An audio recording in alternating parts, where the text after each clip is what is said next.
موقع عبازوم ينقل لكم من مدينة مراكش العملية الاحتجاجية التي يقوم بها موظفو وعمال حدائق الماجوريل ومتحف إف سان لوران لما يعانوه من تعسفات غير قانونية لإدارة ماجوريل ضد الأجراء المنخرطين بالنقابة. السلام عليكم، معك العبيد عبد الفتاح مندوب الاجراء ديال حديقه ماجوريل وعضو في المكتب النقابي ديال الاتحاد العام ديمقراطيه الشغالين بالمغرب. تنوضح الراي العام. هذه الوقفه الاحتجاجيه جاءت نظرا لعده تعسفات تقوم بها اداره حديقه ماجوريل عن طريق طرد الاجراء اللي وصل العدد ديالهم اكثر من 4 اشخاص، وحنا والسلسله راه كما تنقول المسلسل ديال الطرد راه هو متواصل الى حد الساعه. هذه الوقفه جات نظرا للتعسفات اللي تنعيشوها داخل المؤسسه. نحن ملي تنهضر على التعسفات ممارسه فقط من طرف الاداره على الاجراء المنضوين تحت النقابه وليس الاجراء غير المنتمين، باش نوضحوا الراي العام.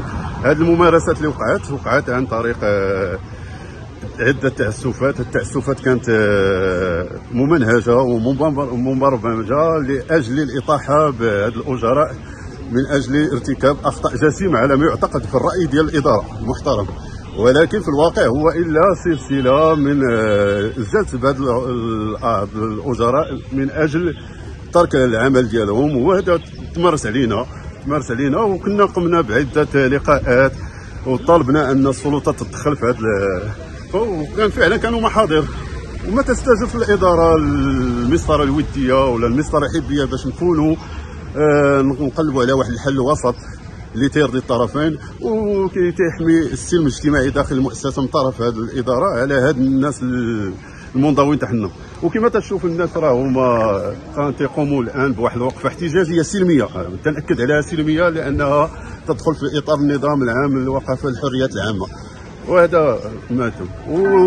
وبالنسبه للبرنامج ديالنا هو برنامج متواصل، غادي تكون واحد الوقفات يوميه المده ديال ساعه الى الوصول الى الاداره. نقدر نقول لك العدد يواكب اكثر من 76 عامل، هادشي ما تنهضروش عليهم اللي منضوين في النقابه اللي ما منضوينش، المهم اكثر من 76 عامل اللي تم التسريح ديالهم بطريقه حبيه او بطريقه غير حبيه. هادشي تبقى الاداره هي اللي تتعرف شنو.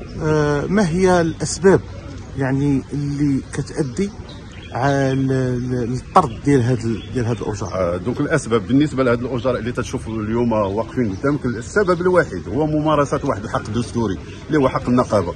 واش الا كان حق النقابه تيمارسه الانسان الاجير من اجل الحفاظ على الحقوق ديالو المغتصبه من واحد الاداره يعتبر خرقا للقانون، فهذا هو ما يعتبر علينا الان، وهذا هو ما يمارس علينا الان. حنا دابا قمنا بمغادرات عن طريق مغادره العمل للمشاركه في الوقفه، واخبرنا الاداره، والاداره تقول لك تحمل مسؤوليتك، يعني انت خارق القانون.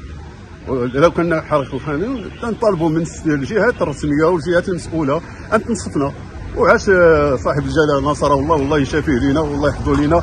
ما عندنا حنا في دوله الحق القانون تنطالبوا بالحق. اتجهنا للجهات الرسميه اللي هي السلطات المحليه، اتجهنا لاداره مفتشيه الشغل وطلبنا مع لقاء مع المسؤول القانوني وما استجبش، حررت لنا المفتشيه الشغل واحد المحضر بان عدم حضور، وتعطتنا بان الملف المطلبي اشنو كان فيه. وسردنا على شنو كاين في الملف المطلبي يعني.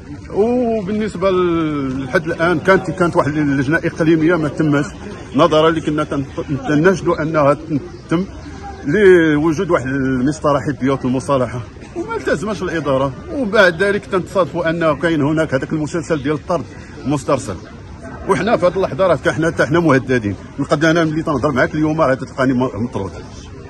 السلام عليكم، معكم خالد جارح الكاتب العام للمكتب النقابي ديال حديقه ماجوريل.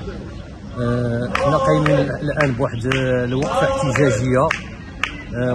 احتجاجيه، تنحتجوا على السلوكات اللي كتصدر من الاداره ضد في اتجاه العمال النقابيين، بما في ذلك التمييز ما بين الاجراء والضغط والعقوبات المجانيه والطرد التعسفي. الان وصلنا في المكتب النقابي حاليا خمسه اجراء مطرودين. ما نهضروش على اللي كان من قبل، يعني العدد تقريبا 70 حتى 76 شخص كلهم تطردوا يعني. وهذا الشيء كنحمل المسؤوليه للاداره والتسيير الاداري لانه كيحاربوا العمل النقابي. حنا كنعرفوا بان العمل النقابي هو حق مشروع، عندنا الحق ان نديروا النقابه، واللي كنشوفوا هو اللي كنعاودوا نقولوا هو التمييز اللي باين. وحنا قمنا بالعديد من المحاولات لانه حنا كنتعاملوا سلميين.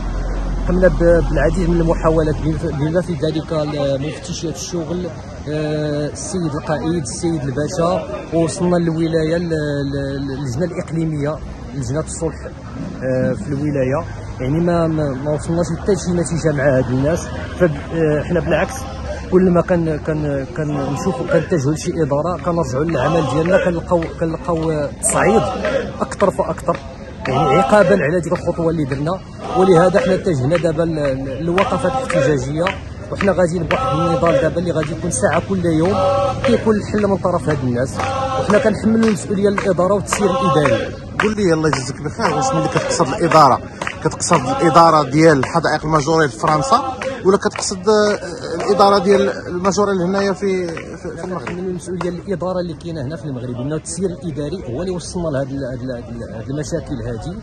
حنا كنا كنتمناو انه يكون حل من طرف الاداره، فبالعكس تلقاو الحرب، تلقاو الضغط، تلقاو تمييز، واحد التمييز اللي هو ما يتوصفش. لهذا حنا قمنا بهذه الوقفه النضاليه، وغادي نستمروا فيها كما قلت، غادي نستمروا كل نهار ساعه كيكون الحل ان شاء الله.